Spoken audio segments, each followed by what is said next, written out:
Hey doers, it's Alyssa from Lingual Doer, and today I want to dive into how to legally protect yourself when selling a digital product. Making money online can be amazing, and oftentimes it's best to diversify your income when making money online. A lot of creators will do this by doing UGC creation or influencer type content marketing and selling a digital product. In fact, a lot of businesses are founded on just selling a digital product. Like mine. I started out selling contract templates. Now I've evolved and added things from there, but there's legal stuff you want to keep in mind when selling a digital product. And there are certain things you're going to want to do to protect the hard work that you've put into this digital product. Digital products are unique because I feel like when people see them, it just feels different than, say, like a candle. You know, someone knows they can't just go take your candle and make the exact same candle. They know in their mind that that's illegal. For some reason, when it comes to intellectual property, and that's what you're selling in a digital product, you are selling your intellectual property or the tangible form of your ideas, which is protected by copyright. For some reason, when it becomes a digital form, it feels different for some reason. People don't tend to see a digital product or your intellectual property as a right.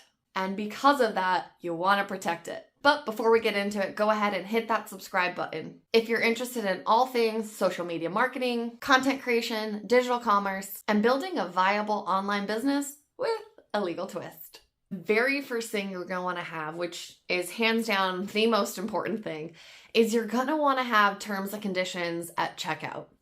This is essentially a contract that you are entering into with whoever purchases your digital product. This is going to lay out the foundation and boundaries of how and where your digital product can be used. It essentially makes the purchaser or your client agree to a set of conditions before they purchase your digital product.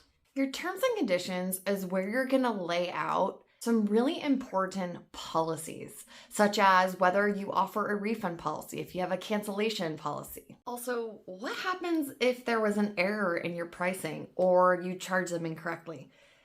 What do you do? This is also where you're going to lay out licensing, which is what you're doing. You've created a digital product, you own it, it's protected by copyright, and now you're licensing or allowing them to use this digital product for a particular purpose. Oftentimes, it's not for commercial use. What you don't want them doing is taking your product and sub-licensing it or reselling it or copying it and making it look like it's their own. So you're going to lay out the conditions and what it is exactly that you're providing and what you're not providing. A lot of times these also include professional disclaimers, such as a health and wellness disclaimer or a financial disclaimer, such as earnings or that it's not tax advice, it's not legal advice, all of those things. You also want to include contractual damages. For instance, if somebody does go out and share your digital product to somebody else, that's an unauthorized use. Or say, for instance, they take your product and they repurpose it and they start selling it on their own. You're going to want to include not only that they can't do that, but you also want to include contractual damages. So what happens when they do that? These contractual damages really help when you send a demand letter and say, hey, this is how much you owe me for sharing it with X amount of people. And honestly, that's just scratching the surface. There are a lot more terms that you're going to want to include and that you're going to want to make sure are legally binding on anybody that purchases it. But hopefully that kind of gives you the idea of the importance of having these at checkout. Whether you read them or not, they honestly serve a huge legal purpose. So that leads me to number 2, which is make sure that you have a clickable box or that you have your purchasers provide an affirmative action saying that they have agreed to these terms. If not, it ends up being kind of like a unilateral contract and it potentially is not going to be upheld in court. So in order to get these terms and conditions to really hold the weight, you want to make sure that there is a clickable box at checkout or some affirmative action that they have to partake in order to legally bind them to your terms and conditions. It can't just be a link at checkout where they can just bypass it or potentially not see it. The third thing you're going to want to do to legally protect yourself when you are selling a digital product is to go ahead and add this to the bottom of your digital product, letting everybody know that you have a common law copyright claim to the work that is in your product. You may want to even go further and add some legal disclaimers at the end of your digital product, depending on what niche you are in. So for instance, if you're doing a lot of health and wellness and nutrition stuff, you may want to highlight those specific disclaimers at the very end of your digital product. So not only were they at the terms and conditions at checkout, but they are also then included at the very end as like a don't miss this kind of disclaimer.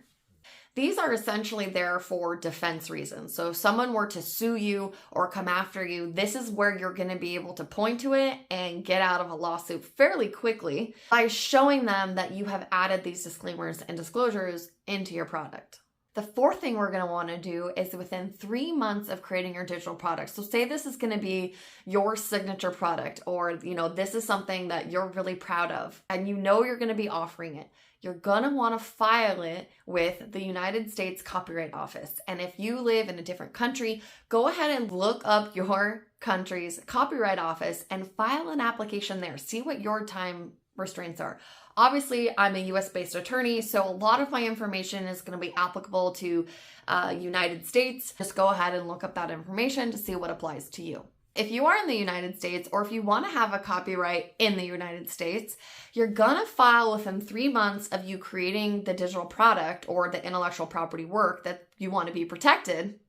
This is going to allow you to not only file a suit for copyright infringement, but it's going to get you statutory damages, which can be very hefty. It's up to $150,000 per violation. So you remember earlier how I was saying add in contractual damages, something that they've contractually agreed to?